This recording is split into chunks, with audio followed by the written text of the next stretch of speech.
ઘરમાં પક્ષી માળો બાંધી જાય એ શુભ કહેવાય કે અશુભ? જાણો શું કહે છે વાસ્તુશાસ્ત્ર।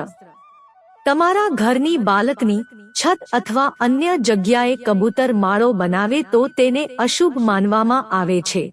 વાસ્તુશાસ્ત્ર અનુસાર કબૂતર ઘરમાં માળો બનાવે તો તે દુર્ભાગ્યનો સંકેત આપે છે, જેથી ઘરમાં આર્થિક તંગી ઉત્પન્ન થાય છે, જેના કારણે ઘરની પ્રગતિ અને સફળતામાં અડચણ ઉત્પન્ન થાય છે।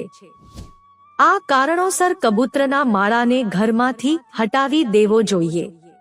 ઘરમાં કબૂતરનો માળો હોય તો કબૂતર વારંવાર ઘરે આવે છે, જેના કારણે ઘરમાં ગંદકી ફેલાય છે અને વાતાવરણ ખરાબ થવા લાગે છે, જેના કારણે ઘરની સુખ સમૃદ્ધિમાં અડચણ ઊભી થાય છે।